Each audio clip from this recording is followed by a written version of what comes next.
gars yi maa ngi leen di ziar maa ngi leen di ziar.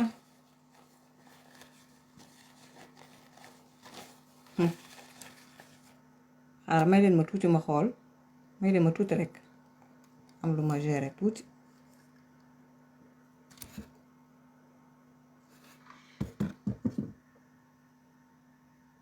voilà lépp moo ji. gars yi ku dugg partagé ku dugg partagé ah. ku dugg partagé les lives de Maty Trois Pommes ah sur le blog de Maty Trois Pommes gars yi mun ngeen di abonné ci le blog de Maty Trois Pommes parce que am na yeneen ak yeneen yoo xam ne ñu ngi leen koy dencal incha allah suupa ñaanal leen ñu donc ngeen di abonné ci le blog de Maty Trois Pommes donc chaîne YouTube bi nag moom incha allah dinañ ut ñoo xamante ne dinañ ko gën a gérer pour ñu gën cee def aussi liggéey bu am solo incha allah mais kenn du voilà du ñu waxagum yépp daal mais daal jàpp leen ne. donc comme dañ ñu doon jéem a restreindre ci suñu compte Maty Fall fi nga xam ne moom la ñëpp xamee compte Maty Fall bi donc ma amee ko depuis 2009 gis ne gars yi commencé di ñu voilà sàkkali pexe donc moo tax ñu ñëw ci le blog de Maty Trois Pommes bien que voilà gars yi bëri xamuñu ko mais ñu ngi koy commencé di ko bind grâce à nos lives kon na gars yi di leen abonné ci page Facebook le blog de Maty Trois Pommes fa la ñuy defee suñuy live et continuer aussi à me suivre si le compte de Maty Fall il y a aussi suñu chaîne YouTube Maty Fall Trois Pommes incha allah dinañ ko gën a alimenter dafa am juste rek ci ay activités ak ay mbir yu ñu nekk jamono yi voilà moom moo tax donc aussi may wax aussi sama mbokku diaspora bi ndax gis naa vraiment niñ ma teeroo Italie ça m'a fait trop plaisir donc dina ñëwaat et aussi Covid bi moom moo ñu téye woon ñun ñëpp xam ngeen ni mu demee. dinañu recommencer nag suñu tournée yi ñu daan def ci diaspora bi et tout ñu ngi koy def depuis 2008 avec la 2STV jamono Immigré Double Face version digitale day daal di ñëwaat incha allah rabbi yal nañu Covid bi vraiment gën ñu sori donc gars yi daal moo tax importance su vaccination bi pour que vraiment ñu mun a aussi reprendre suñuy habitude mais jàpp leen diaspora bi nii leen ni ma ko doon defee depuis 2017 dem di leen di seeti ñuy waxtaan problème mu diaspora bi incha allah rabbi on va recommencer ça dinañ ko reprendre on va reprendre ça gérer ko nag ak également suñu yeneen activités ndax xam ngeen ne voilà donc voilà on est en Europe donc on a nos activités donc parmi voilà suñuy activités nañ xool ci année bi combien de tournages on va faire gën ko organiser ñëw seet si Frances Hélène Gaye xam naa moom fu ma wàccee LA rek wàcc Californie rek war a pelloo ak Françoise Hélène Gaye ñu def suñuy live loolu dara du ko fay ay waay non gars yi toog leen rek waa Suède ñoom mama Linguère sama mbokk gambien yi yéen ñëpp incha allah rabbi gars yi waa Italie dinaa ñëwaat di nuyu vraiment Europe géeg Amérique latine géeg fépp voilà waa Libye maa ngi leen di ziar ñoom Mara sama góor gu baax googu donc waa Libye maa ngi leen di nuyu bu baax a baax association ba fa nekk maa ngi leen di ziar ñoom aw nekk Italie maa ngi leen di ziar sama mbokk ya nekk ci daayira yi fépp ci Europe Amérique latine maa ngi leen di ziar sama mbokk ya nekk ci association yi maa ngi leen di ziar bu soobee yàlla lu ndaw lii te bëri wax dina ñëw seet si la ni leen jàpp loxo ñu daal di ñëwaat waxtaan ci mbirum problème mu diaspora incha allah rabbi donc gars yi maa ngi leen di ziar di xaar nag ñëpp ñëw voilà waaw dama ñëwaat Berlin dëkk nag bu ma neex la Berlin comme Suède aussi dëkk yu ma neex la ndax voilà capitale dafa set vraiment j'adore l'Allemagne en fait voilà man j'aime bien l'Allemagne donc ay Berlin ay Stuttgart xam nga Stuttgart ak yooyu voilà ay Munich voilà maa ngi leen di ziar bu baax a baax gars yi voilà donc gars yi kon nu ñu def lu dul balaa ñuy dugg ci le vif du sujet en attendant que yéen ngeen di yegg si ñu mën a tàmbali waxtaan bi entre autres balaa ma leen di jox sommaire bi comme ni ma ko waxee sànq ci sama publication dinañu ñëw ci aka xoromu capitaine Touré waaw capitaine Touré tey dinañ ñëw rek kii bu sew rek xam nga comme ça sa làmmiñ bi di nga ko téye di nga xam ne les gens savent am na ñoo xam ne xam nañ waaw di nga téye sa làmmiñ bi voilà en attendant Seydina di génne yeneen bagages bu dee dina ko génnee te xam naa ne moom du ragal du tàppet tey ma jox la bu sew rek te di nga xam ne xam nañ te Sonko ci boppam dina xam ne xam nañ donc bu sewul boobu laa lay moom laa ne di may tey may féliciter aussi tey dinaa féliciter vraiment la lionne Françoise Hélène Gaye, et c'est très sincère et tu sais que c'est sincère. Françoise démb def nga live du siècle. Non loolu après ci kanam la loolu duma ko sorxo y a une certaine Anita Diop dama yéex a gis commentaire am dimanche passé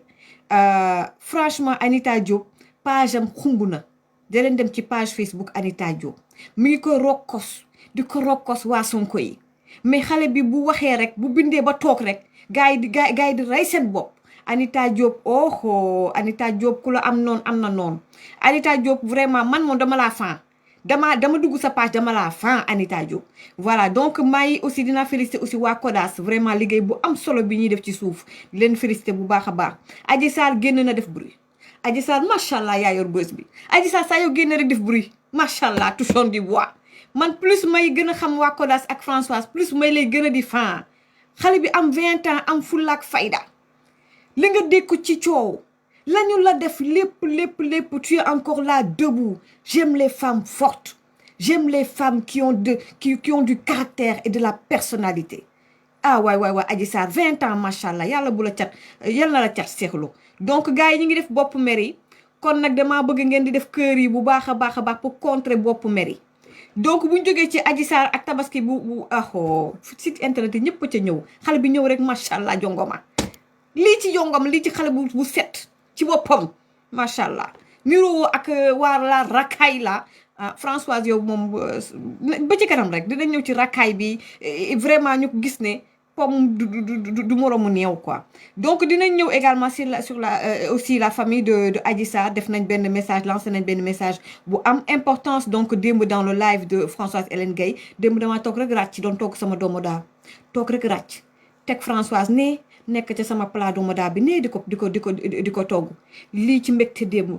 yal na la ko yàlla fay sister dama bëgg. kon nag dina ñëw ci le message donc de la famille de Adji Sarr ñoom nee nañ lu ñu bëgg moom mooy un procès parce que mënuñu comprendre Ousmane Sonko nga xam ne moom la ko sëkkal mi ngi lambari fu ne lu ñor mu wax lu ñorul mu wax donc nee nañ aussi na procès am su ko defee Adji Sarr moom it ndax xam ngeen ne dafa am fu ñu ko tënk ndax sécurité am ndax kaaraangeem moom moo tax. kon nag famille am dañoo bëgg aussi bu procès bi amee moom it mu mun a nag di doxi ay soxlaam tourner la page et puis rebondir et vivre sa vie normalement. kon nag gars yi dinañ ñëw ci li ni mel bu ko defee nag bu ñu jógee nag ci loolu ay booru 15h20 15h30 ñu jóg ko tàmbali nag ak suñu yeneen sujets yi tàmbali nag ak également suñu yeneen invités yi ku ci mel ni docteur Diouf xam ngeen ne ci coronavirus bi yëpp def na liggéey bu mucc ayib ak ñun ci internet bi vraiment ba mu jigi aussi waa Sénégal gis nañu waa Sénégal télévision yi ñëpp a ngi koy invité macha allah moom mooy suñu fierté fii ci diaspora bi. kon docteur Diouf nag am na benn polémique bu am man lu bari fu ma koy xamee mooy ci groupe bu WhatsApp bu Kodas voilà donc gis naa ne gars yi ñu ngi koy tegal ay vaar ak ñoom seen dina indi ay précision ndax am na loo xam ne waxoon na ko je pense c'était au mois de novembre de l'année 2020 ci suñu live suñu samay live dimanche yi. donc am na lu mu waxoon ñu ne dafa waroo ak kaddu yi dinaa leen ko tegal tuuti nag en attendant gars yi ngeen mën a dugg ngeen mën a partager. donc moom dina ñëw def ay précisions également coronavirus bi ak it variant delta bi solo yi vaccin bi parce que am na ñoo xam ne dinañ vacciner ba pare amaat corona bi. kon c'est quoi en fait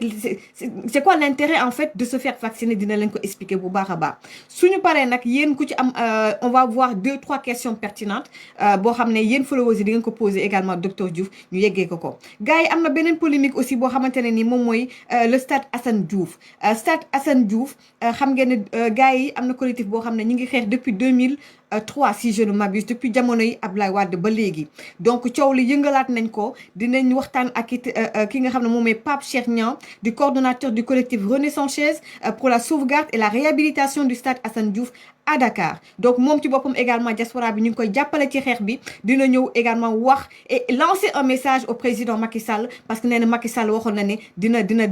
jàpp ci li ni mel te it du nangu injustice bu mel ni am mu ne nag mbir mi ay sénégalais comme ñun ñoo nekk ci ginnaaw lëkkaloo jamono ji nag ak ay chinois ngir bëgg nag lekk xaalis ci lii te ñoom duñ ko nangu jaral na leen lu ne kon nag ñoom dinañ dugg bu ci kanamee et ils vont lancer un message au président de la République Macky Sall. donc gars yi tey dama war semaine prochaine dinaa jël waa République des valeurs voilà donc opposition bi bu serez voilà muy opposition bi di waa APR xam nga suñu live ñëpp dañ koy ubbil ñëpp voilà donc gis nañ ne gars yu bëri dañuy jàpp ne Thierno Alassane Sall l'homme Thierno Alassane Sall nit ñi xamuñu ko sénégalais xamuñu ko kon nag waa République des valeurs seen représentant bi nekk fii en France ici à Paris incha allah rabi dinañu ko invité dimanche prochain donc à la même heure à partir de 15h30 donc muy waa PDS di parti yeneen parti yi nekk ci opposition bi ñëpp waa réew mi incha allah fii lii seen live la waa APR également di ngeen mën a dugg pour également lépp lu nga xam ne opposition bi ñu ngi koy jiiñ parti au pouvoir ngeen mën a ñëw également mu am droit de réponse mën a nekk un débat intéressant pour les Sénégalais kon nag gars yi maa ngi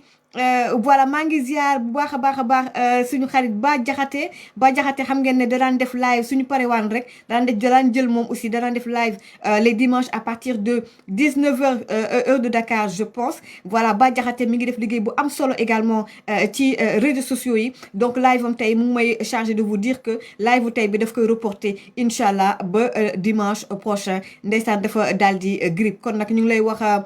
voilà repose-toi bien prends soin de toi Ba Jaxate voilà et revenez-nous vraiment en forme voilà donc gars yi du ma def lu du may leen tuuti ci donc docteur Diouf su ko defee le temps que ngeen partagé live bi mun a gën a xumb su ko defee ñu daal di nag mun a tàmbali waxtaan bi. waaw mbokk waa Sénégal asalaamaaleykum seen mbokk docteur Mansour Diouf mooy dëkk pour wax leen ni leen situation bi am Sénégal actuellement nii situation bi garaaw na jéggi na tayoo nit ñi. hôpital amatul place nit ñaa ngi wër fu nekk place ay ñoo xamante ni feebaru coronavirus bi moo leen sonal trop yàgg nañ leen ko wax ba léegi gis ngeen may alerté bi ñuy jubli ci tabaski gi wax nañ ba sonn yenn ñi tabaski jaru ko waxoon naa leen bu ñu génnee ci tabaski bi di ngeen gis lu ngeen musula gis actuellement nii nag li xaw ci hôpitaux yi boobu ba léegi ñi ngi wax li fa xaw dañ leen a bëgg a wax mu leer seen bopp dëkk bi place amatul moo xam hôpital la moo xam clinique privée nit ñi gis ngeen da ngay gis nit koo xam ne dafay nekk ci diggante dund ak dee ñu koy indi hôpital du amul place amatul yéen a ngi dégg loolu il faut ngeen xam ko situation bi garaaw na garaaw koo xamante ni actuellement nii yéen mbokki Sénégal yéen laay waxal yéen a war a jël seeni responsabilité li ci des mooy mbokku journaliste yi yéen la ñuy waxal jamono bi am na foo xam ne bu fa jamono tollee ay wax nekkatul luy faj mbir mi il faut ngeen dem filmer li xew ci hôpitaux yi def ay reportage wan ko doomi aadama yi ñu teg ci seen bët parce que nit ñi actuellement toll nañ fa nga xamante ni ay waxi kese mënul ci ñoom dara boobu ba léegi gis ngeen may wax deful dara parce que lii lépp gisoon naa ko muy ñëw waxoon naa leen bu ñu jógee ci tabaski gi bu ngeen moytuwul di ngeen gis situation bu ngeen musula gis actuellement nii nag béy woy na mbuus bi ci des mooy autorité yi nañu jël seen responsabilité balaa muy trop tard nañu wut ay moyens de renfort yi mooy lan armée am na li ñuy wax hôpital militaire de campagne nañ ko installer nu mu gën a gaawee jéem a revenir en renfort parce que suñu mbokk docteur yi nekk ci hôpitaux yi bu ngeen xamul li ñuy dund jamono bii parce que am malade mu ñëw mënta noyyi manqué oxygène et cetera amoo foo ko teg am place boo ko teg sax amul ñi ngi wax sax man jot naa ay message yu may wax ni sax am na nit ñoo xamante ñi ngi ci hôpitaux yi dañ leen gis ñuy tëdd ci couloir yeeg ay yu kenn xamul parce que amuñu place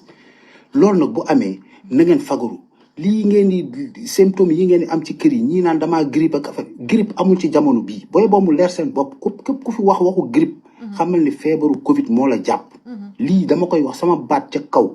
képp ku fi am symptôme nga naan ay grippe ak benn grippe amu fi ndax sa bopp baaxul feebaru Covid moo fi am li leen ci musal yàgg naa ko wax dem leen ñaqu ji bu ñaq amee ñaqu ba pare tamit na ngay jël takk sa masque di raxas say loxo di yor say gel foo toll ba moytu dajaloo yi moytu xew yi yaa ngi dégg génn bu mënta ñàkk fooy dem solo sa masque yor sa gel di raxas say loxo loolu moo la ci muur moo la ci aar ñaqu plus li ñuy wax geste barrière ñaqu bi dafa mel ni nga sol gilet pare-balles gilet pare-balles mooy gilet yooyu nga xamante ne ni bu ko defee dalay protéger ci balu fetal mais boo solee gilet pare-balles ba pare dem fa nga xamante ni nag fa la ñuy dóorante ay bali fetal bu bal perdu yi ñëwee dal sa bopp ray la yaa tooñ sa bopp da ngay sol sa gilet pare-balles ba pare fagaru bañ a dem fañ koy dóore loolu mooy da ngay def sa vaccin ba pare dem di continuer sol sa masque di raxas say loxo yaa ngi dégg di bañ a dem ci dajaloo bi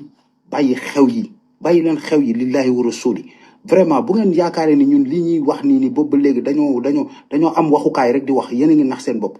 ñun lii gisoon nañ ko muy ñëw alerte nañ ba sonn wax nañ ba sonn am na foo xam bu ñu fa tooy nag ay wax nekkatu ci ne journalistes yi dem filmer situation bi am sur le terrain loolu seen liggéey la faites des reportages ngeen wan ko nit ñi teg ci seen bët mën a fagaru xam ne liñ leen di wax nii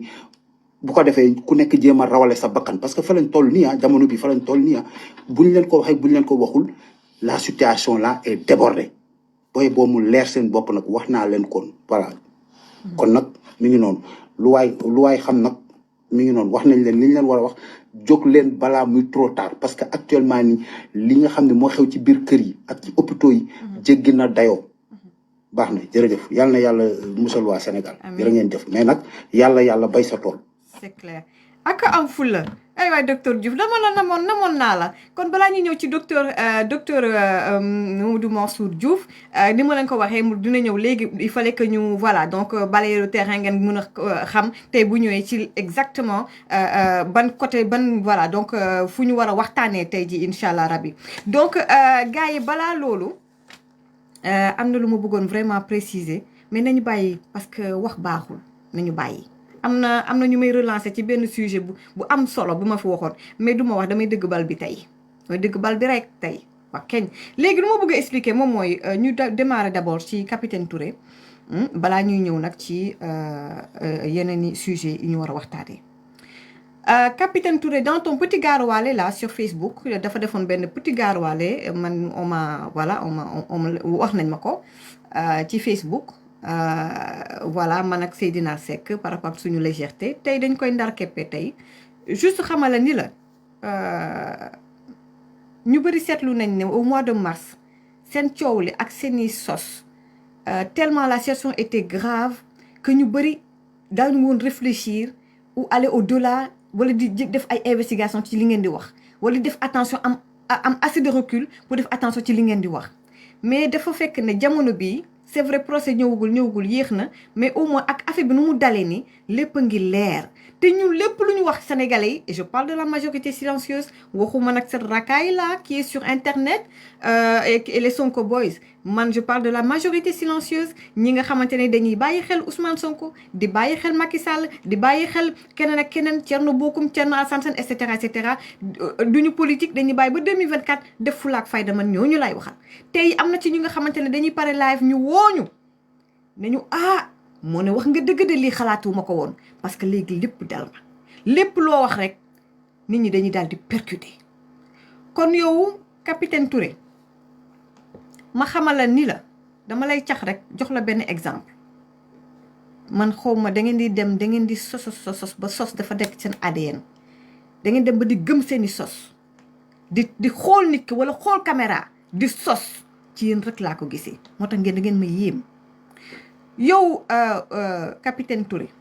on a des informations comme quoi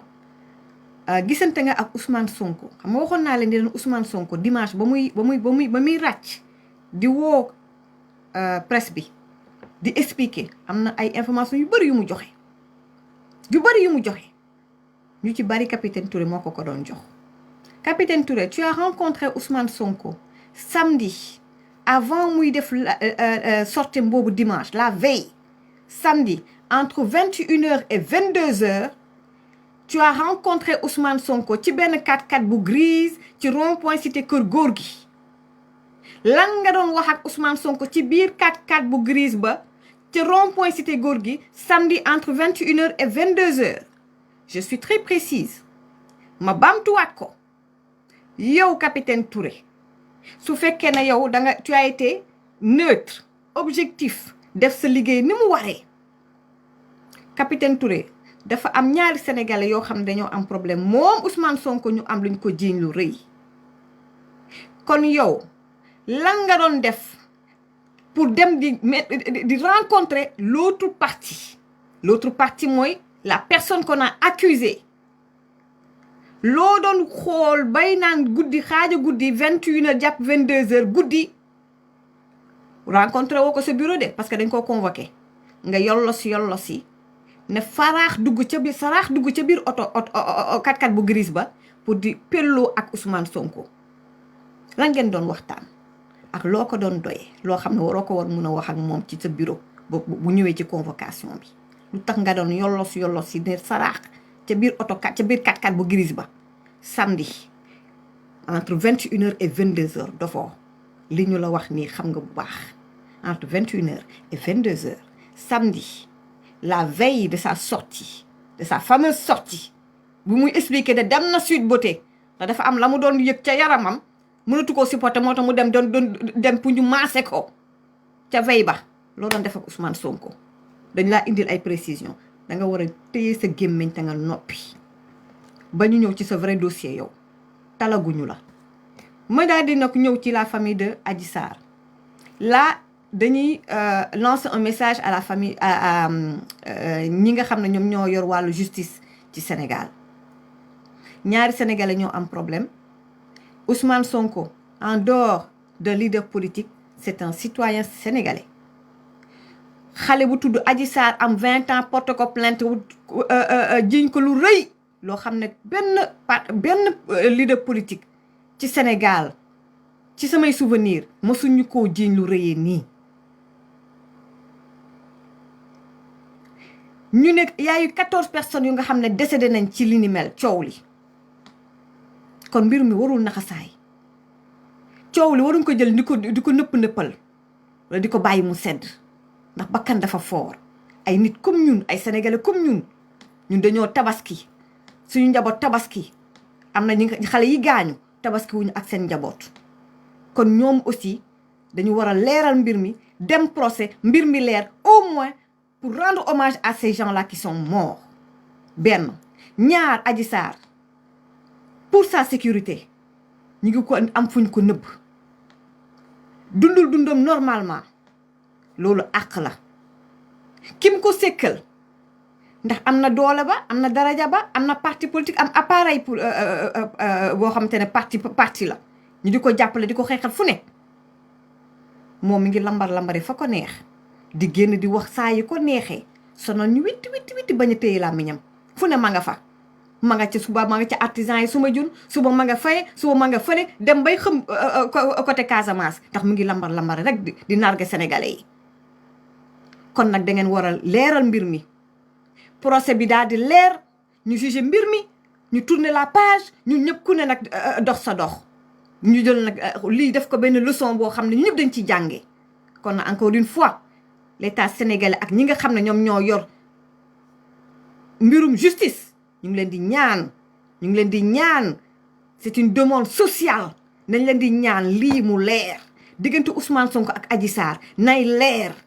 ñu def procès bi mu leer ñu xam fu dëgg féete ku ne nag dox sa dox Adji Sarr tamit mun a def ni Ousmane Sonko mun a reprendre sa vie elle est jeune elle a toute la vie devant elle et c'est injuste que Ousmane Sonko di def la ka neex la ka saf di def fa ka neex di wax la ka neex te kii toog rek ñu tëj ko c'est pas normal et la famille de Adji Sarr encore une fois réclame justice te nee na procès am ndax seen doom lañ soxla mu dundam normalement te loolu defe naa ne droit am la kon nag bu ñu jógee ci loolu gars yi ma bëgg ngeen def maximum de cœur à Françoise Hélène Gaye am na ku ma woo du ma wax turam et tout elle a été gentille nee na ma faruma ak Sonko waaye jusqu'à preuve du contraire je pense que mooy loolu mais du ma tudd turam wax na boo wax ay waaw li nga ànd ak Françoise Hélène Gaye ma waxaat ko fii waxoon naa ko dama koy waxaat Françoise Hélène Gaye depuis 2017 on s'est pas parlé Françoise Hélène Gaye même jamono 2017 ba ñuy waxtaan je pense on n'a pas parlé plus de 3 fois man ak Françoise Hélène Gaye après nag y a eu coupure maak moom que dégganteetuñu ba ma koy jël ci sama live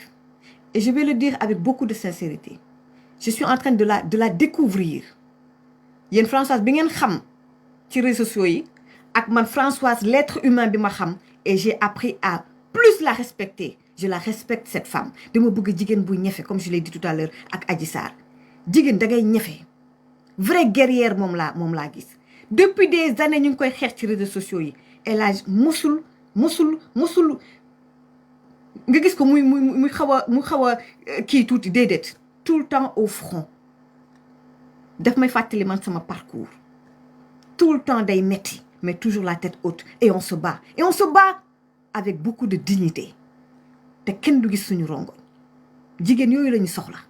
kon bravo à toi Françoise Hélène Gaye t'es une vraie guerrière tu l'as dit une fois et c'est vrai yow kese armé nga machallah di remercier aussi waa Kodas di nuyu waa Kodas bu baax a baax ñoom Maman Nafissatou gis naa leen fi ñoom Iba gis naa leen fi également di leen remercier bu baax a baax yéen ñëpp ku lim juum maa ngi leen di ziar bu baax a baax di leen di remercier kon nag ñu ñëw jeexalee ci loolu balaa ñu ñëw jël docteur Diouf Adji Sarr gars yi encore je l'ai appris ci biir waa Kodas comme quoi Adji Sarr apparemment waa parti au pouvoir dañ ko financé jàppale ko ci tabaski bi vraiment jëndal xar famille am ak yu demee noonu ndeysaan quel gàcce hier kii di Françoise leeral na lépp ñu génne vidéo xale bi Adji Sarr expliqué remercier ko nekk li mu sol ci boppam Françoise moom moo ko may ci tabaski bi jàppale également famille am ci tabaski bi kon nag ñuy wax kon bravo à Françoise Hélène Gaye te it nii la saa yu ñu nekkee di sos rek bu lu ñu teg rek teggi leen ko ndax ils sont très forts dans tout ce qui est manipulation ils sont très forts dans tout ce qui manipulation de masse ils sont très forts dans tout ce qui est yàq nit ci boppam dañ cee aay waaye yàlla nañu yàlla atte ak yéen waa Sonko boys yi vous la racaille des réseaux sociaux même Sonko ci boppam ndekete bu gars yi di ñëw di jaar ci suuf mati dañoo bëgg nga dëgg bal bi bal à terre pendant ce temps ya ngeen di continuer di ruux gars yi pour ñu ñuy attaquer ak di ñu menacer yëg nañ lépp da ngeen di signaler droite jàdd gauche yëg nañ lépp waaye action réaction te xolal yàggatul man ak yéen ak Françoise ak yéen xeex bi billaay yàggatul vous pouvez nous taxer de tout ce que vous voulez te li ma wax ni tey dinañ ko waxaat incha allah yal nañu yàlla àtte ak yéen ñu continuer gars yi ñëw nag ci coronavirus bi daal di jël ki nga xam ne moom mooy docteur Diouf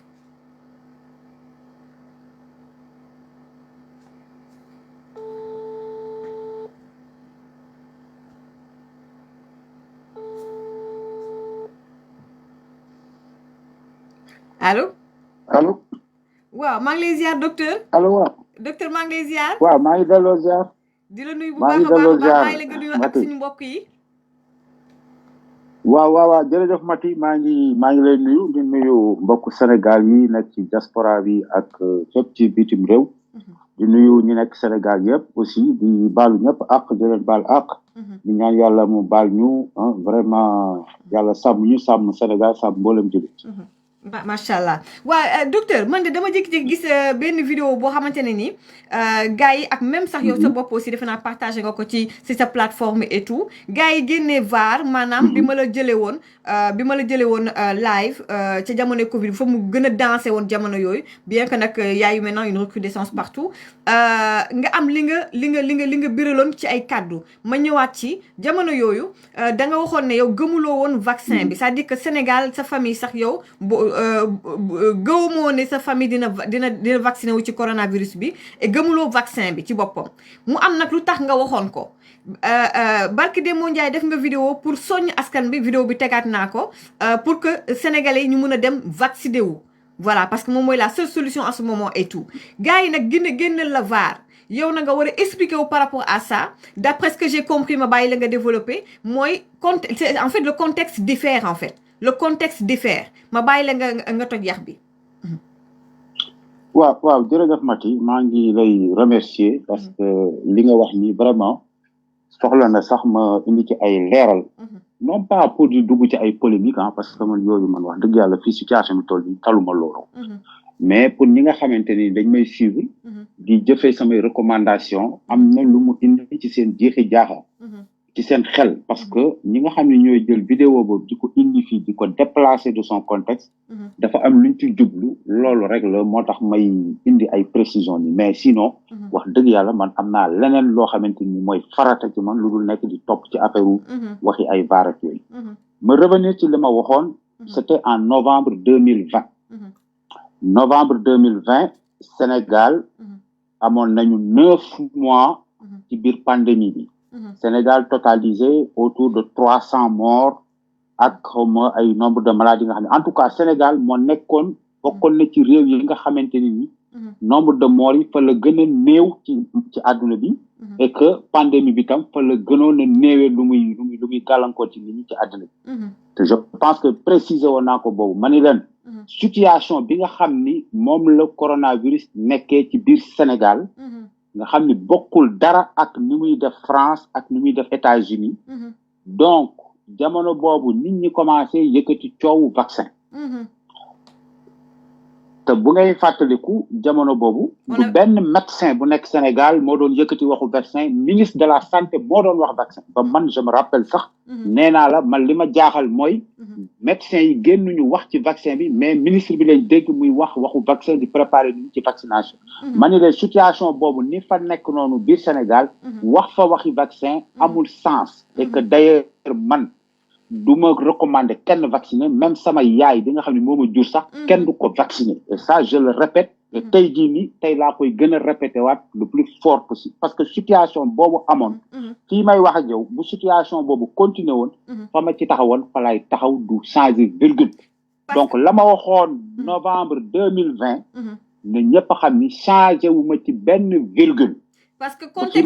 moom moo ko laajoon parce que jamono boobu y avait pas énormément de cas ou bien de décès yu lu war a justifier pour que toute la population war a vacciner wu c'est ça si je comprends bien très bien c'est exactement ça et puis dolli ci encore nga ni jamono boobu bi ma koy wax Sénégal yëpp ñu ngi koy dégg monde bi yëpp ñu ngi koy dégg est-ce que am na benn docteur bu nekk Sénégal bu mës a yëkkati baatam kàddoom ni docteur Diouf lii mu préconiser nii vaccination waru fi am vaccin war na am lii ak lii moo tax benn médecin musu ko wax te pourtant j'ai interpellé ma ni maa ngi laaj képp koo xamante yaakaar nga ni yow dañoo war a vacciner ñëwal fii nga toog nga génne ay argument scientifique ay argument épidémiologique wala ay argument sur le plan médical pour justifier vaccination et def naa ni ba fii may wax yow amul n'est-ce pas waaw contrairement jamono boobu li amoon France ak États-Unis ñoo ngi doon génn seen fête bi ñuy wax Thanksgiving muy fin novembre semaine boobu lañu waxoon ni ñoom ils vont démarrer la vaccination d'ailleurs jëloon naa ko exemple man li xew États-Unis ba tax ñoom ñuy commencer vaccination ñoom c'est justifié ci ñoom mais loolu amul Sénégal et que situation bi am Sénégal bu amoon États-Unis wala mu am France kenn du fi ñemee waxu vaccination je pense que li ma wax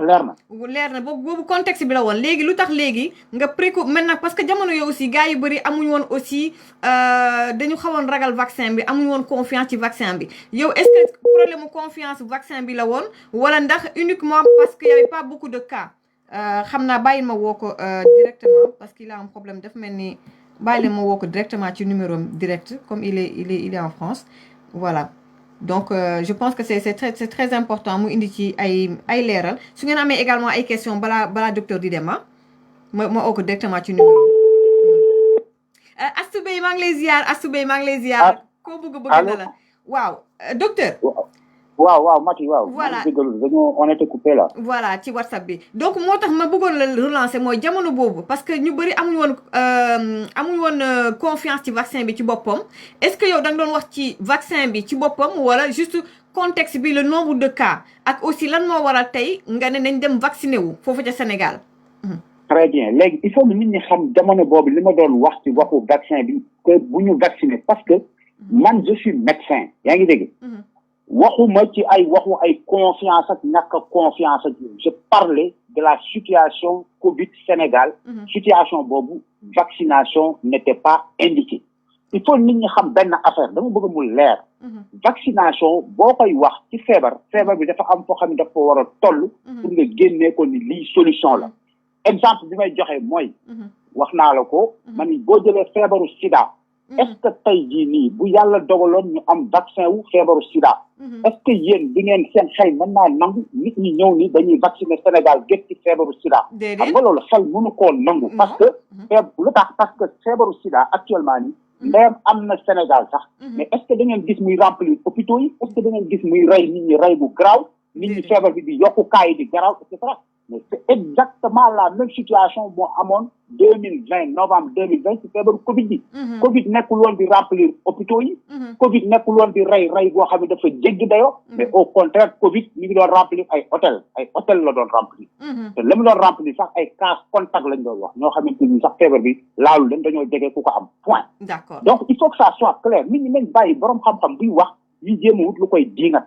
man li may wax dafa leer. te depuis le début bi ma commencé wax ci feebar ba léegi. musoo dégg benn médecin sa man parce que ñooñu ñooy samay nawle. musoo dégg benn médecin yëkkati kaddu. diingat li may wax. wala mu ni Mansour Diouf li mu wax lu dëgg wala bind ko teg ko fële. tant que nag ay ñi nga xam ni xamuñu dara ci médecine ñoo wàll ci làng gi. xam nga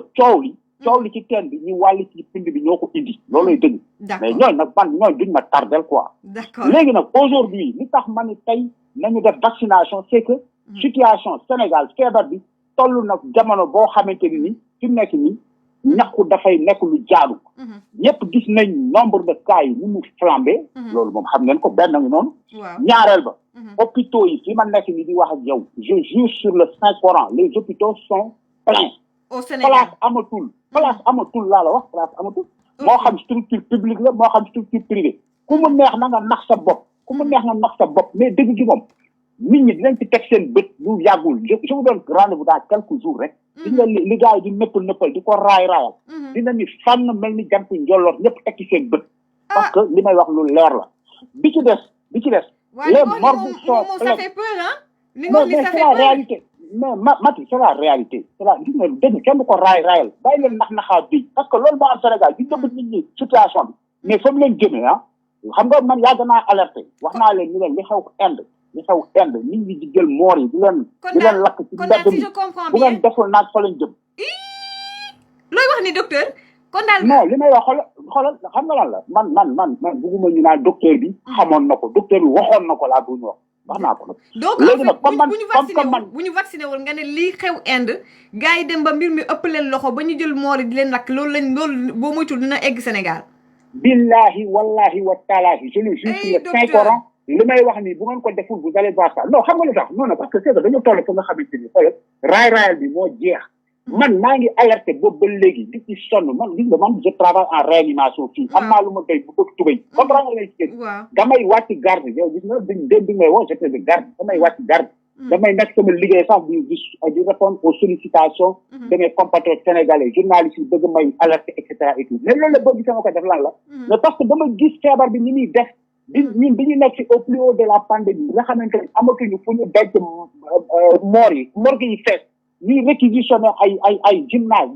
di ko teg koor yi mais yéen yaakaar ni ñun dañoo am waxukaay rek wala dañoo saf wax wala dañoo mar wax moo tax ñu wax mais ñun après au lieu ñu jël man message yi may joxe pour transmettre ko population bi gën leen sensibiliser pour ñu gën a bàyyi xel li ñu nekke mais non ña ngay seet noo ay vaar ay nangam ay galgal docteur bi nii que et puis ñoo xamante ni mais xamuñu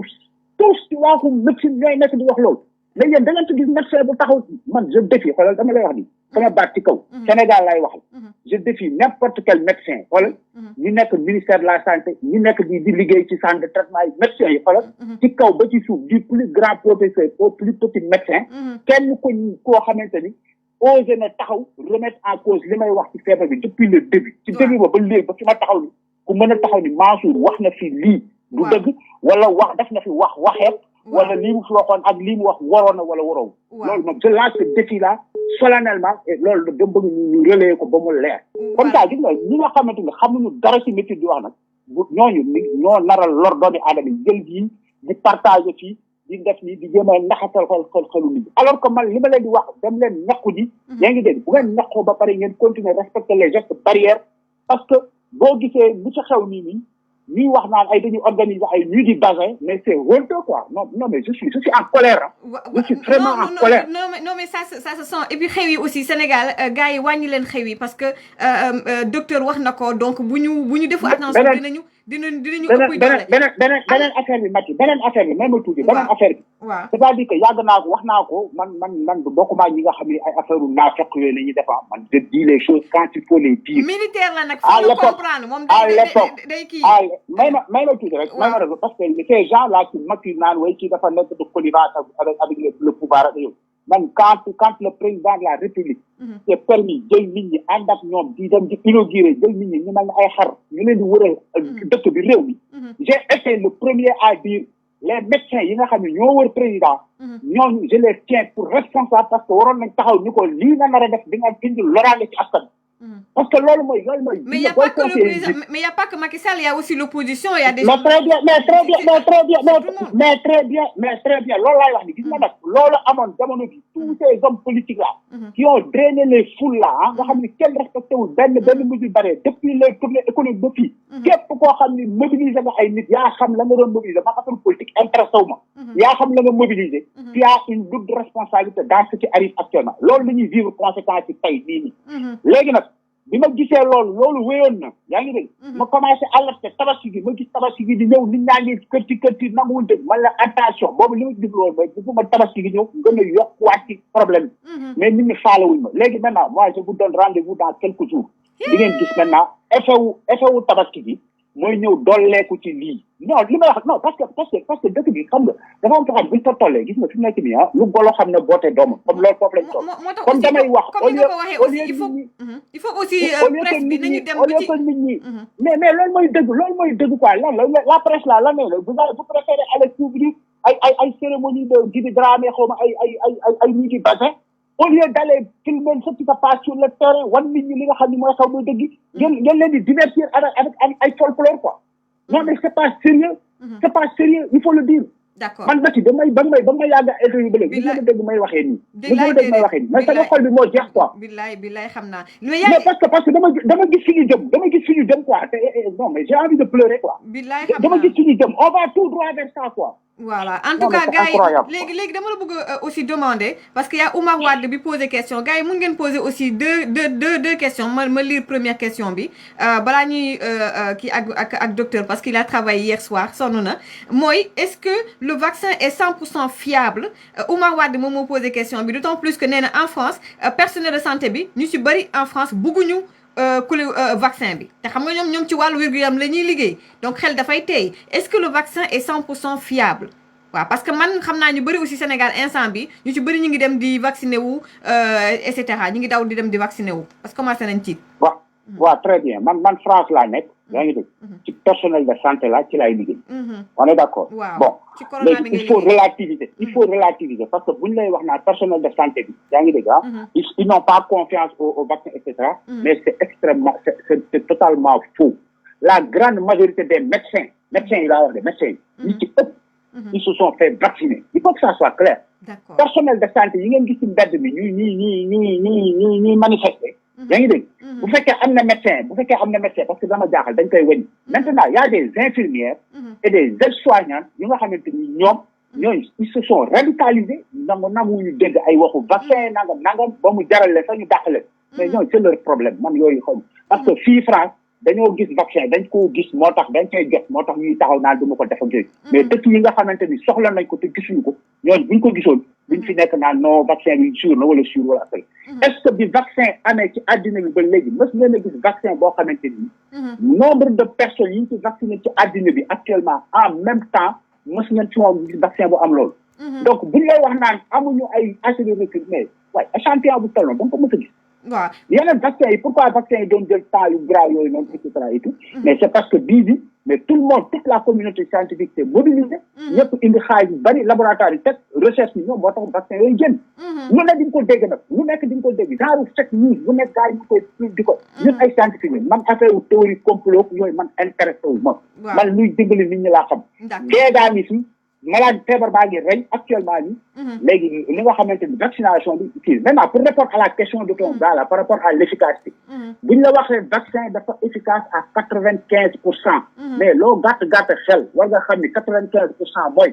100 yoo jël 95 yi day efficace mais am na 5 yoo xam ne du ci efficace waaye yow buñ la vacciné lan moo la wér ni yow ci 95 yi nga bokk wala ci 5 yi nga bokk mais loolu moo tax may rey sama bopp naan leen bu ngeen vacciné woo jël leen tamit masque yi di continuer respecter mesure barrière ngay jël masque di def gel donc boole mesure barrière plus vaccin loolu mooy aar doomu aadama. Il y a également deux questions très intéressantes avant ñu lay bàyyi très intéressantes Oumar Nabien Dia maa ngi lay ziar di nuyu également kii Libaas Mamadou Libaas Baas maa ngi leen di ziar maa ngi yéen yàgg na depuis 2017 ci réseaux sociaux yi te dara mos ta ñaaw donc Oumar Nabien Dia mu ngi lay laaj nee na est-ce que mun nañ mélanger les vaccins xam nga moom mooy vaccin yi ñu mixé. très bien loolu tam gis nga question yii nii c'est des questions yoo xamante ni les médecins là yi nga xam ne ñoo nekk foofu ñu leen di fay xaalis ñuy liggéey ci pandémie dañoo war a génn wax ak doomu aadama yi léegi li am mooy vaccin AstraZeneca ñu ci bëri jël nañ ko mënuñoo am deuxième dose ça c'est une faute purement de gestion soxlawul nekk médecin pour xam ni buñ la joxee tant de vaccin nga xamante nit ku nekk ñaari dose la war a am ñu jox la maanaam masalan 100,000 doses nga vacciner 50,000 personnes mais 50,000 yi ci des da nga koy denc ci frigo bi pour mu nekk deuxième dose nit ñi kenn du ko laal pour assurer que nit ñi dinañ am seen deuxième dose mais boo jëlee di vacciner léegi on se retrouve à cette situation léegi beneen problème bi mooy nit ñi taxaw nañ di xaar AstraZeneca ñëwaat ñu indi beneen vaccin xamuñu fu ñuy teg seen tànk léegi Mansour Diouf fi ne ni moo war a nekk di xotteeku mel ni comme pas possible pour leen expliquer ni mu war a dem mais man danaa def sama wàll mais ñoom aussi nañ génn wax ak nit ñi parce que ñoo indi situation bi loolu mooy problème léegi maintenant globalement pour répondre à la question AstraZeneca bon vaccin yëpp daal dafa am vaccin yoo xam ne ñoo bokk famille ñoo bokk ni ñuy agiré ñoo bokk ni ñu leen fabriqué vaccin yooyu ñaari vaccin yu bokk famille mën nañ leen a interchanger ma joxe exemple tey boo jëlee vaccin bu mel ni AstraZeneca ak vaccin bi ñuy wax Johnson ñaari vaccin yooyu ñoo bokk famille mooy li ñuy wax vaccin à vecteur viral mais AstraZeneca bi gars yi ñemewuñ ko de xaaral après dinaa ci ñëw tuuti mais ma baal ma répondre question waa ji parce que moom aussi li mu posé dafa dina intéressé ñu bari dégg nga ñaari vaccin yooyu ñoo bokk même famille kon ku jëloon AstraZeneca ñëw war a jël deuxième dose Astra jeex mën ngaa jël vaccin bi ñuy wax Johnson parce que ñoo bokk même famille comprendre nga bu fekkonte ni da nga jëloon Pfizer mu jeex mën nga jël Moderna Pfizer ak Moderna ñoo bokk famille mooy li ñuy wax vaccin à ARN messager donc li may mën a conseiller mooy ñaari vaccin yu bokk famille mën nañoo remplacer mais vaccin bu bokk famille bi beneen bu bokk famille bale sama xam-xam yeggu fa gisuma benn étude bu wane ndax dina indi lor wala du indi lor loolu daal laa mën a joxe comme conseil maintenant AstraZeneca bi nga wax li tax gars yi ragal ko loolu aussi ma wax ci c'est une mauvaise publicité parce que aussi gis ngeen li mu def conséquence bi mu indi fii France mooy que léegi France kenn bëggatul laal AstraZeneca mais ñii dañoo am xaalis ñoom ils peuvent se permettre ça parce que bi nga xamante ni daw nañ AstraZeneca bi dem nañ wutali leen Pfizer wutali leen Moderna wutali leen Johnson ba mu doy mais loolu ñun suñu dëkk dañ koo mën mais mënuñu ko bon léegi li ko waral mooy AstraZeneca loolu moom c'est la faute aux médecins yi ñoo def faute de communication parce que ñoo tax ñu diaboliser vaccin boobu parce que vaccin boobu li ñu ci wax mooy waxuñu waxu efficacité de mais effet secondaire la nit ñi di kaas di wax ni dafay joxe thrombose n'est-ce pas très bien loolu moo tax ñun duñ ko laal parce que day joxe thrombose waaye léegi jigéen ñi nga xamante ni da ngeen di jël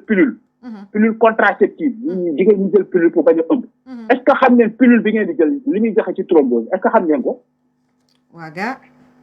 très bien léegi nag pilule yooyu ngeen di jël pour bañ a ëmb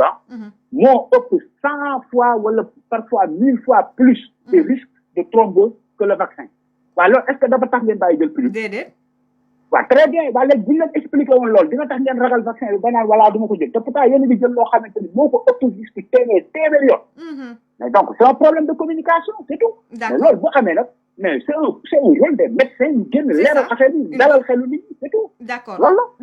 deux dernières questions balaa ñu jël suñu beneen invité waxtaan bi am na solo mais yow instant bi moom comme affaire yi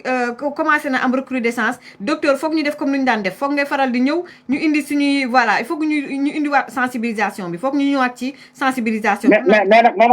Maty loolu nag pour mu am xam nga c'est usant quoi parce que man loolu maa ngi koy def depuis le début man xaaruma ba léegi may jóg ci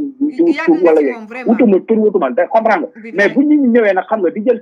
say propos di wut ay bu lay galgal ak ay mais damay waaru quoi waaw non dina am ñoo xam ne nañ waxtaan ak ñoom waa dina am ñoo xam ne nañ waxtaan ak ñoom ci côté boobu léegi donc mais nañ déglu li ñu leen di wax li ñu leen di wax seen njëriñ moo ci ne mais Mati man ban intérêt laa ci bilaay politique non mais ce pays est épuisant quoi non ils sont épuisants quoi non bul découragé bilaay c'est ça les réseaux sociaux tamit bul découragé ñun ñi bu doon loolu la xam nga on a tout fait on a tout sacrifié suñu àdduna bi yëpp mais yow xam nga nu mu demee donc faut jamais laisser bul bàyyi donc man je résume parce que c'est important mun nañu mixer vaccin yi la question de Oumar Nabien Dia mais nañu xool vaccin yi nga xam ne ñoo bokk famille maanaam AstraZeneca bi mun nga ko boole ak Johnson bi wala Pfizer bi nga boole ko ak it Moderna bi donc am na aussi ñu laajte ñu ne dafa am ñoo xam te ne dañuy vacciné wu jël ñaari dose yëpp après ñu am corona nee nañ ku mel ni Karim Benzema am na yeneen nit yi nga xam te ne da ngay gis ñuy def ay témoignages ci internet bi ñoom jël nañ ñaari dose yëpp et pourtant am nañu corona am nañu Covid-19 et dernière question est-ce que les enfants qui ont ay 14 ans 15 ans est-ce que war nañu vacciné wu waaw léegi ñi nga xam ne dañuy vacciné wu ba pare ba pare jàpp virus bi mais Mati mais loolu moo tax may rey sama bopp di wax gars yi vacciné wu ba pare dolli ci mesure barrière yi d'accord mais loolu li ko indi c'est pas une question que vaccination bi jariñul dara mais ku wax loolu yaa ngi ci gandine erreur d'accord mais vaccination bi mooy tax doo def forme grave mais vaccination bi mais protégé wu la à 100% mais ñu koy defar di ko jaay mosuñoo wax ni 100% kan moo ci mën a dégg wax 100%. d'accord kon maanaam man non non est-ce que non kon maanaam non xam naa ma tuuti rek parce que aussi gis nga fake news yi dañ cee doyal quoi est-ce que nit mës na dégg ñi defar vaccin bi di ko jaay wala fenn ci monde bi ku wax ni vaccin bi dafa efficace 100% xam ngeen ko dégg mais dañ wax ni vaccin Pfizer moo gën a efficace 95% lañ wax mais nit ñi nañ fekk seen xel 95 foo ko wax kay kon am na 5% yoo xam ne efficace donc il y a 5% de personnes yoo xam ne mën nañ jël seen ñaari dose ba pare feebar bi dal leen c'est pas ça veut dire loolu xel mën na ko nangu c'est pas compliqué d'accord donc beneen bi ma bëgg ko préciser parce que tamit xam naa laaj boobu peut-être am nañu ko war kii ne dañu am jot bi képp koo xam ne jot ngaa def feebaru coronavirus jotoon nga la dal ba nga wér waaw war nga toog lu toll ci 3 à 6 mois bala ngay ñàkku loolu mooy recommandation yi te booy ñàkku benn dose ngay jël soxlawul jël deuxième dose mais loolu tam dañ ko war a leeral nit ñi mais léegi non man c'est que Mati waaw c'est important parce que gis naa ko gis ci benn débat LCI maanaam bu fekkee ne am nga corona ba pare da nga war a toogaat 3 à 6 mois c'est ça voilà door a vacciné wu voilà te booy vacciné wu au lieu que ñi ñeneen ñi def di jël 2 doses yow benn dose ngay jël mais gis nga yu mel ni comme yi may wax nii mais dans les mondes là partout dëkk yi nga xam ils se respectent c'est des médecins qui sont sur à la télé tous les jours di expliquer affaire yi mais lan moo tere Sénégal médecins yi toog ci télé bi di expliquer nit ñi problème vaccin seen jaaxle bi question yi jaxasoo yi yëpp au lieu ñu toog wax ak ñoom di leen ko expliquer ñoom ñoo indi situation bi mais pourquoi duñ ko def mais aussi la presse là au lieu de s'occuper de ça ñu nekk di wane ay luy di basé ak ay nga xam di sonal ni ay Koukandé ak ay non mais ce pays est épuisant quoi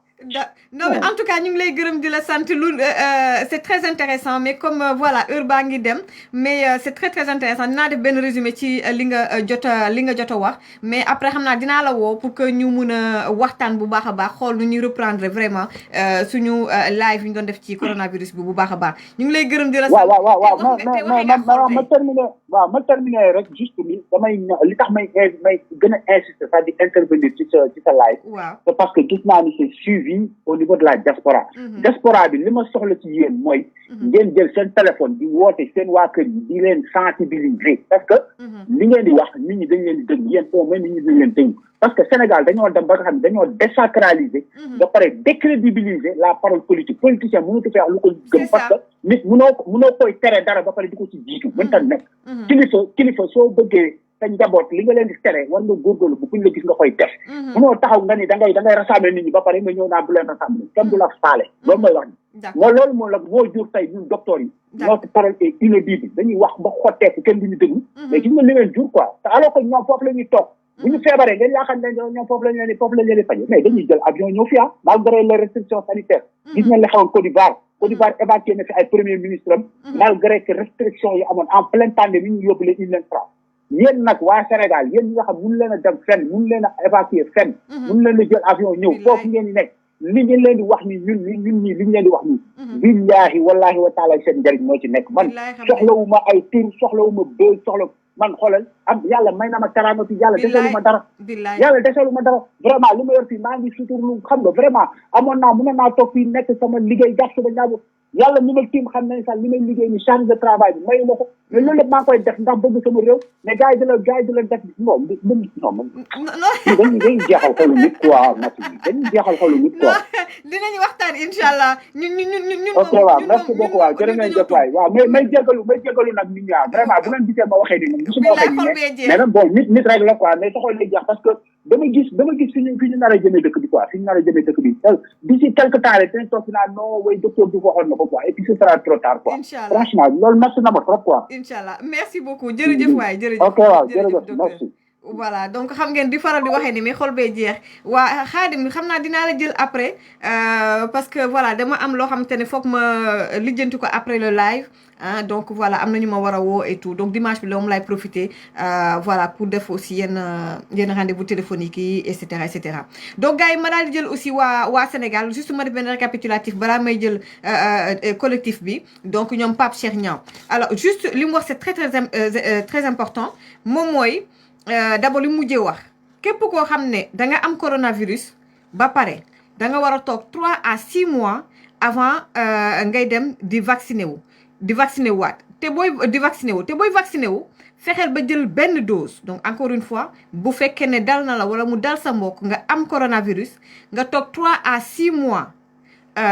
door a vacciné wu te booy vacciné wu da ngay jël benn dose képp ku am grippe ak ñoom seen nag dawal nga def test nga xoolaat sa bopp waaw jamono ji moom mooy loolu donc beneen mbir bi moom mooy est-ce que c'est 100% fiable nee na bi nga xam ne moom la sax ñëpp wax ne moo gën muy Pfizer bi dañu ko certifié à 95% mosuñu wax 100% mais 95% kon li war ku ne mooy nga jël sa ñaari dose yi ba pare nga vacciné wu soo vacciné wu ba pare nag nga mottali ko ak geste barrière yi di raxas sa loxo régulièrement di takk sa masque voilà pour que nga mun a bañ a attraper li nga xam ne moom mooy coronavirus bi bu fekkee ne tamit maanaam vacciné wu nga am na ñi nga xam ne vacciné wu nañ mais dañuy am coronavirus bi waaye comme tey jii man mi bu fekkee vacciné wu naa Massamba vacciné wul tey man su ma amee coronavirus bi ni muy sonalee Massamba mi vacciné wul man duma ko sonalee noonu voilà donc man en fait du ma tëral yàccar ba nit ñi di jaaxle déedéet Massamba bi vacciné wul kañ moom moo nar a am problème ba ñu yóbbu ko réanimation ba mun fa jaaree naxasaay kon nag vaccin bi da lay gën a yokk maanaam daf lay jàppale pour que même tey bu fekkee ne yow tey am nga vaccin am nga corona bi du la tëral kon nag gars yi defe naa ne c'était vraiment c'est très clair ce qu'il a dit clair et limpide mu ne nag aussi mun nañu def mélange u vaccin yi voilà mun nga boole vaccin yi bokk ci même famille AstraZeneca ak Johnson wala Pfizer bi ak Moderna donc vaccin yi nga xam ne ñoom ñoo bokk famille mun ngeen ko boole gars yi ñu wàññi xew yi wàññi leen dem ci xew yi ndaxte l'heure est grave wax na ko l'heure est grave te li mu wax aussi c'est intéressant moom mooy sénégalais yi aussi la presse sénégalaise nañuy dem ci hôpitaux yi même bu ñu flouter sax kanamu nit ñi nañ def comme les Français ont fait ci premier confinement bi ak deuxième confinement bi dañ dem ci biir hôpitaux yi nga gis nit ñi réanimation gars yi ñëpp a tiit nga xam ne lii dëgg la lii du ay naxe mbaay voilà du rek sa voisin la war a mën a dal wala keneen ak keneen mun na dal ku ne kon nag nañu moytu te jéem a dem vacciné wu donc bu ñu paree ci loolu ñu daal di woo nag kon Pape Cheikh Niang voilà Khadim maa ngi lay ziar comme c'était pas prévu ma jël la xam nga man lépp dama koy calibrer xam nga ku nekk ñaata temps laa la war a jël et tout loolu moo tax ma jël Pape Cheikh Niang coordonnateur waaw moom la dama ko waroon a jël alors Pape Cheikh maa ngi lay ziar. waaw maa ngi dellu ziar. voilà donc maa ngi jéggalu nag dañu amoon suñu benn invité te waxtaan bi am solo lool ci coronavirus bi la suñu benn xaritu médecin moo tax ñoo ngi la waroon jël depuis ay 15h40 heure de Dakar maa ngi si jéggalu bàyyi la nga nuyoo ak mbokku diaspora ak waa Sénégal. waaw asalaamaaleykum waa diaspora bi maa ngi lay nuyu tamit maa ngi commencé ci yow Mati. waaw di nuyu waa diaspora bi. di kontaan ci invitation bi ngeen ma invité. pour ma mën a exprimer wu voilà balaa may commencé ci loolu maa ngi ñi nga xam ni mbënd mi kii bi mbas mi dafa leen laal ak ñi nga xam ni ni mu lawee ci àdduna si ñu ñaan yàlla teggi ko di ñaan yàlla aussi ñi nga xam ni dafa leen dal yàlla saafaral ko ak bépp jàngoro aussi amin waaw di ñaan nit ñi aussi ñu discipliné par rapport ak feebar bi discipline daal def naa ne xëy na suñ ko amee dina mën a wàññi lu bari dina mën a atténuer mbir mi waaw dina mën a atténuer mbir mi loolu laa ci amoon fi yàlla génne ñi nga xam ne yàlla daf leen génne fii aussi ci àdduna si yàlla na leen yàlla yërëm ci dëgg la léegi sama question parce que heure bi dab nañu mais li tax ma invité la parce que c'est très très important da ngeen constituer benn collectif yée ngeen ci biir xeex bi depuis 2003 gars yi en parenthèse nag mbirum coowal géejawaay ba ak waa cadastre ak waa impôt et domaine danaa ci ñëwaat pare wu ma ca donc voilà ma bëggoon juste rek ñu ñëw ci seen xeex bi depuis 2003 yée ngeen ci waaw moom mooy stade Assane Diouf bi coow li depuis 2003 man maa ngi fàttaliku jamono yi sax maa ngi nekkoon reporter maa ngi koy fàttaliku donc ba léegi yi ngeen ci nee nga ci jamono yi Ablaye Wade la boo Macky Sall ñëwee am na benn promesse bu mu leen defaral waaye jamono ji lu tax coow lu jógaat loolu lañ bëgg a xam ci tënk daal nga expliquer ñu ko ci tënk waaw li tax coow lu jógaat mooy dañuy toog comme que ñun xeex bi dañ ko doon def ak dañ ko àndoon di ko xeex ak la famille omarienne alors dañuy toog benn bés xalifa bi wóoluñu bi mu ñu wooloo ñu ñëw toog mu ne ñi kat l'ancien ministre de l'urbanisme Fofana moo fa ñëwoon pour defal ko une proposition par rapport ak ñoom projet bi nga xam ni que ñoom moom lañu bëgg a def alors bi mu ko proposé ba pare alors sëñ bi ne ko man mënuma la tontu ndax dama am ñoo xam ne dañu nekk ci mbir mi maak ñoom depuis boobu ba léegi muy collectif bi alors léegi dama bëggoon balaa ma ci jël décision man damay waxtaan ak ñoom parce que comme que ñoo ci newandoo ensemble danga may bàyyi ma waxtaan ak ñoom ba xam ñoom li ci seen xalaat alors bi mu ñu wooloo ñu toog waxtaan ñu ne ko ñu xamal ko ne ko mbir mi nga mu ñu présenté mu la présenté du mbir moo xam ni yaakaar naa ni que nit ñi dinañ ko nangu ñu ne ko nag ñun duñ la tontu dañuy bàyyi ñu dem ci askan bi wax ak moom alors mu ne mu ñaan ñu ne ñu su doon sagoom balaa ñoo dem ci di waxtaan ak askan bi mu demande ministre bi mu rencontré ñu waaw suñu rencontré ba pare nag décision bu ñu ci jël duñ ciy am daal duñ ciy wax mu xam ko d'accord voilà mu mettre ñu en rapport ak ministre bi pour une première fois ministre bi présente ñu projet bi ñu xamal ko ni ko nag ndax bi mu koy won daf ñu ko won rek ci benn vidéo comme ça ñu ne ko nag dañu bëgg techniquement nga jox ñu un dossier un document ñu pour ñu mën ko càmbar waaw ñu toog diir mu envoyé ñu document bi ñu xool ko ñu xam ne ko ñun lii arrangé wuñu alors ñu demandé maintenant pour dellu ci moom pour won ko waxoon ni ko li mu ñu présenté d'accord ñu ci bi ñu demee ci moom xamal nañ ko ne ko lii nga ñu présenté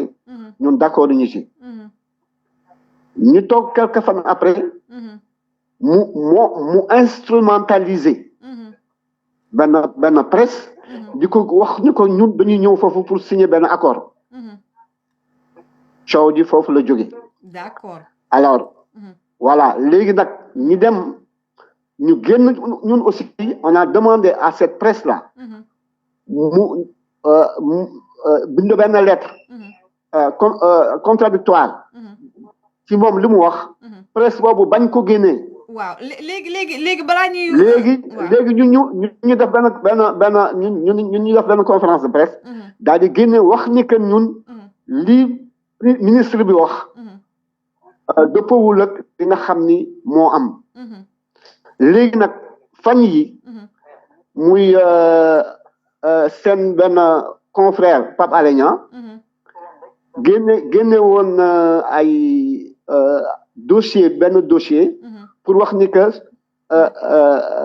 li nga xam ne moom la ñu ministre bi proposé woon léegi dañ ko dëggal waaw ne nag dañ ko mujjee sax pàcc bi nga xam ni dañ ko pàccal ci ñetti pàcc maanaam ci terrain bi dañ ko def ñetti pàcc dañu jël benn maanaam la famille omarienne dañ leen yokkal mosquée bi sur 500 sur 5000 hectares 5000 mètres carrés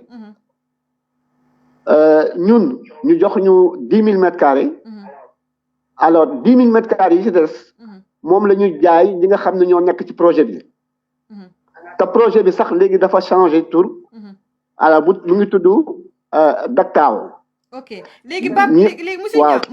Niang parce que il nous reste on doit arrêter à 18h10 ici l'heure de Paris heure de France et 16h10 au Sénégal pour ñu mun ko tënk rek parce que def ngeen conférence de presse def ngeen aussi benn déclaration je pense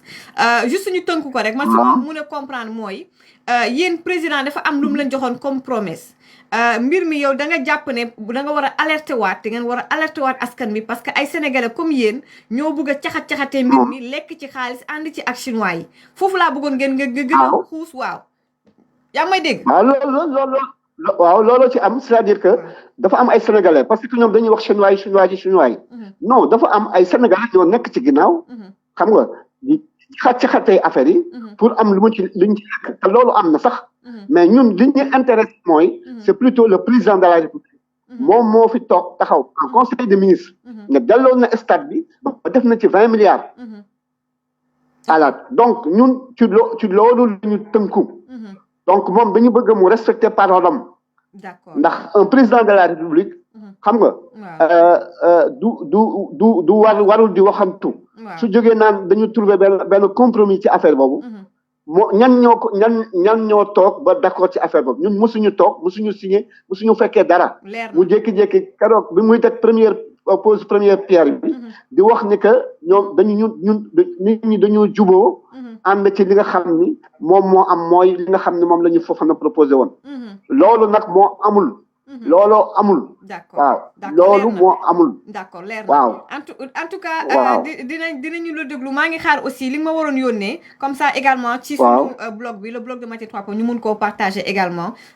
aussi voilà di aussi remercier aussi la diaspora parce que aussi yaa ngi ma koy wax démb en briefing que diaspora bi aussi jàppale nañ la bu baax jàppale nañ leen yéen collectif bi ci xeex bi di nuyu aussi ñoom Cheikh Tidiane Sall yi nekk fële ca Paris également di liggéey bu am solo waaw Cheikh Tidiane Sall di ko aussi nuyu également parce que il fait également un excellent travail dans la communauté sénégalaise waaw maa ngi lay gërëm di la sant monsieur Niang sa dernier mot mais nag balaa ñu clôturer man dama doon ñaan aussi la diaspora ñu jàppale ñun parce que comme qu'ils ne sont pas au Sénégal ñun lancé nañu benn pétition te bëgg nañu pétition boobu ñoom ñu vraiment ñu jàppale ñu ci xeex bi parce que xeex bi ça dure depuis 17 ans depuis 17 ans ñu ngi xeex waaw te xeex boobu ci ay njublang ay njuuj njaay ay yu kan xamul rek la nekk stade bi nag c'est un besoin waaw ay chinois du ñu jóge fële ñëw suñu réew du ñu imposer naan dañu fekk benn stade boo xam ne nit ñi dañ ko soxla ñu ne il faut par force fii la ñuy jël def seen immeuble ñun loolu duñ ko nangu tey duñ ko nangu ëllëg c'est un cri de cœur que je lance nag ñi nekk Sénégal ñi nekk dans la diaspora ñu jàppale ñu ci ñu wax ci ñu signer pétition yi pour mën a arrêter loolu nit du ñu jóge seen réew ñëw suñu réew du ñu imposer voilà loolu laa ci amoon lu ma yokk comme que le temps daf ñu tënk am nañ di gërëm di leen sant di bëgg nag nit ñi jàppale nañu ci loolu nit ñi jàppale surtout la diaspora ñu jàppale ñu ci aussi ci loolu merci beaucoup jërëjëf waaw ñu ngi am nañu aussi ku ñu wax Moussa Kouyaté ku nekk Marseille mi ngi ci xeex bi ku ko bëgg aussi mun nga ko approché waaw ñoom ñëpp ay nit ñoo xam ni ku leen bëgg au niveau de la diaspora ku ci bëgg rek bokk ci xeex bi mun nga jokkoo ak ñoom. D'accord, merci beaucoup. Donc c'était Pape Cheikh Niang. Voilà. Merci beaucoup monsieur Niang. Merci énormément. Voilà, man maa leen di remercier. Voilà, merci beaucoup. Merci beaucoup. Voilà, donc mu doon Pape Cheikh Niang, donc coordonnateur du collectif René Sanchez pour la sauvegarde et la réhabilitation du stade Assane Diouf à Dakar. Kon nak gaay maa ngi leen di remercier bu baax a baax di remercier également kii di docteur Mamadou Mansour Diouf bu Bordeaux, donc di réanimateur également waxtaan bu am solo machallah. Di remercier également waa CODAS gépp awma seen fay Suncu Boiro, donc am na ko tudd xaarle ma lire ko parce que nee na y a un complot qui se prépare contre Maty, donc voilà bàyyi leen Cukel Suncu Boiro. Voilà ce message yegsi na ñoom jóguñu ci di ma comploter fexe def nañ lu ne diffamé nañ def nañ lu ne maa ngi ne say rek nekk nii rek tous les dimanches yi jàkkaarloo ak ñoom seen xol di teng du duñ ci mën dara. Kon nag gars yi maa ngi leen di gërëm di leen sant maa ngi xaar complot boobu ngeen di préparer yéen yaay ñoo ngi koy xaar dégg nga donc voilà toujours avec beaucoup de dignité et la tête bien haute. Kon maa ngi leen di xaar ak seen i complot ak la ngeen di def lu bari dama am ay ba tey dama am wax baaxul la ngeen nos yéenay wax nii de waaye yéen ci seen bopp yéen Sonko boys ak la rakaay la lu bari li ngeen di nos mi ngi fii ñu ngi ma koy yeggee ndax ku bari mbokk mënoo koo jëw te da ngeen ñu ci bari nag da ngeen di gone ndax da ngeen a xamul démb bu ngeen xamoon démb du ngeen dugg ci man du ngeen dugg ci ñenn ñi nga xamante ne ñu ngi toog seen coin maa ngi nuyu suñu bazooka boobu laa waroon tàmbalee dañoo am benn arme secrète boo xam ne mi ngi ci suuf ma koy woowee bazooka kooku moom kenn du mës a xam moom mooy kan maa ngi lay nuyu bu baax a baax def liggéey bu am solo pour la république pour le Sénégal di ñu jàppale bu baax a baax ah bazooka macha allah di ngeen am ay nouvelles bu baax a baax kon gars yi maa ngi leen di remercier Françoise Hélène Gueye di remercier waa CODAS bu baax a baax ku lim Dioum ñoom l'ambassadeur depuis Paris Kër Ndiaye Lo maa ngi lay ziar di la remercier Ba Jaxate macha allah maa ngi lay remercier également beneen soldat di bëgg bàyyi bañkat maa ngi lay ziar bu baax a baax leen remercier ñëpp ñi nga xamante ne ñu ngi doon ci live bi doon nag kon nag gars yi jàmm ak jàmm. Passez un bon dimanche, passez un bon début de semaine jàmm ak jàmm sama gars yi waaw di ngeen dee barki yàlla di ngeen dee bye bye Sonko boys yi billaay dinañ leen doggali bi après lay doon du ngeen comprendre sax du ngeen vous verrez rien venir bye.